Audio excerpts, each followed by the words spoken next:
नमस्कार, मैं महावीर सिंह। मैं इस समय खड़ा हूँ सुंदा माता मंदिर की तलहटी पर। सुंदा माता मंदिर बेनमाल उपखंड क्षेत्र के अधीन आता है और यहाँ पर सुंदा की पहाड़ियों में बसा सुंदा माता यानी चामुंडा माता का मंदिर है और मान्यता है कि यहाँ पर चामुंडा माता के सर की पूजा होती है और यहाँ पर राजस्थान समेत गुजरात के श्रद्धालु यहाँ पे बड़ी संख्या में आते हैं। और मैं जिस जगह खड़ा हूँ ये तलहटी है। तलहटी से जब हम शुरुआत करते हैं तो मुख्य द्वार है जो बना हुआ है। ये जैसलमेर के बलुआ पत्थरों से, पीले पत्थर है उनसे निर्मित है। यहाँ पर एक मुख्य द्वार है, उसके बाद में मुख्य द्वार से जब प्रवेश करते हैं तो आपको पार्किंग की सुविधा मिलती है।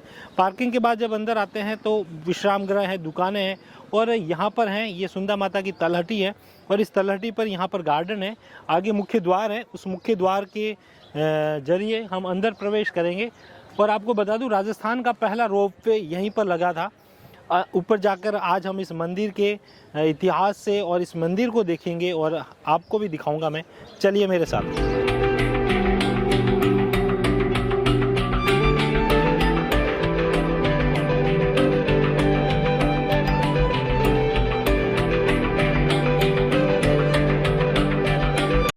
मुख्य दरवाजे से अंदर प्रवेश करते ही आपको नजर आएगा रोपवे का कैश टिकट काउंटर। तो यहाँ से हमें सिंगल मिला है क्योंकि अभी शाम को 7 बजे बंद हो जाएगा ये, तो हमने सिंगल लिया है। 220 रुपये में 2 टिकट लिए हैं। तो ये राजस्थान का पहला रोपवे था जो यहाँ पर लगा था और यहाँ यात्रियों के लिए एक तरह से सुविधा है।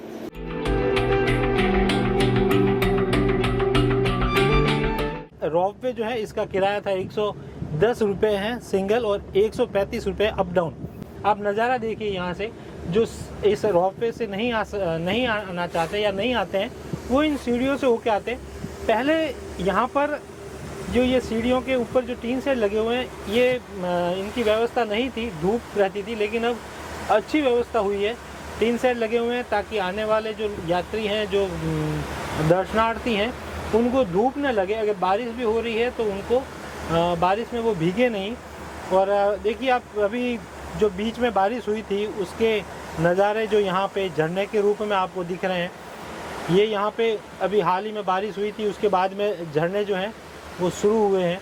कहते हैं कि इस मंदिर की स्थापना यहाँ पर जो है चामुंडा माता मंदिर की स्थापना जालोर के शासक उदय सिंह के पुत्र चाची देव ने की थी और यह मंदिर करीब 900 साल पुराना है और करीब 1200, लगभग 1200 फीट के ऊपर ऊंचाई पर है ये मंदिर।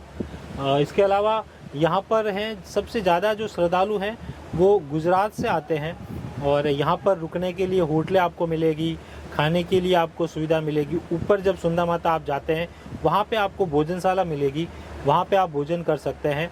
इसके अलावा आप दूसरा आप देखिए कि यहाँ पे दर्शन के लिए भी एक तरह से लाइनिंग के लिए अच्छी व्यवस्था है। रात्रि रुकने के लिए भी आपको ऊपर अच्छी धर्मशाला है, विभिन्न समाजों की धर्मशाला है, तो कोई भी वहाँ आके रुक सकता है।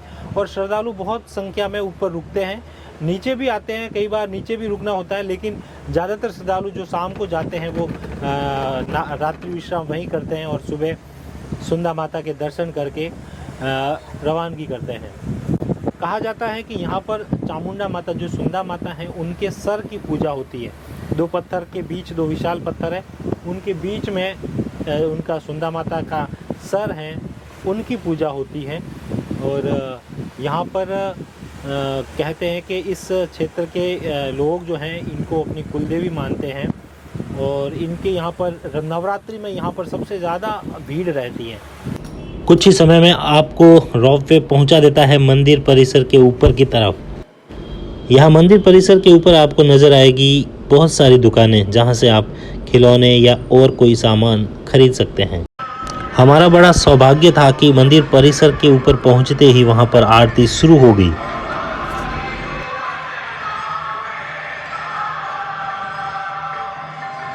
सुंदा माता का मंदिर सुंदा पर्वत की एक प्राचीन गुफा में स्थित है। लोक मान्यता में सुंदा माता को अघटेश्वरी कहा जाता है। इस विषय में डॉक्टर राघवेंद्र सिंह मनोहर लिखते हैं कि अघटेश्वरी से तात्पर्य वह धड़ रहित देवी है जिसका केवल सिर की पूजा होती है। पौराणिक मान्यताओं के अनुसार दक्ष के यज्ञ के विध्वंस के बाद शिव ने सती के शव को कंधे पर उठाकर तांडव नृत्य किया। तब भगवान विष्णु ने अपने सुदर्शन चक्र से सती के शव के टुकड़े टुकड़े कर दिए। उनके शरीर के अंग भिन्न भिन्न स्थानों पर गिरे, जहां गिरे वहां शक्तिपीठ स्थापित हो गए। संभवत इस सुंदा पर्वत पर सती का सिर गिरा, जिससे वे अघटेश्वरी कहलाई। सुंदा माता के अवतरण के विषय में एक प्रचलित जन श्रुति उल्लेख करते हुए इतिहासकार बताते हैं कि बकासुर नामक राक्षस का वध करने के लिए चामुंडा अपनी 7 शक्तियों सहित यहाँ अवतरित हुई। तो हमने सुंदा माता मंदिर के दर्शन कर लिए।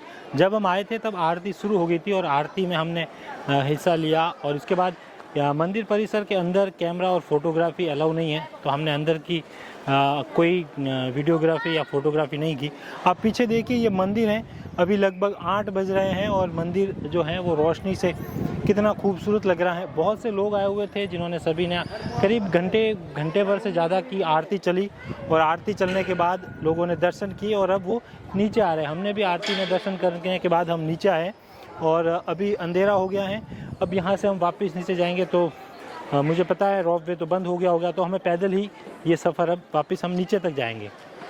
मंदिर परिसर के पीछे की तरफ आपको नजर आएंगे रेतीले धोरे। यह था सुंदा माता मंदिर। आपको कैसा लगा हमें कमेंट में ज़रूर बताएं। धन्यवाद।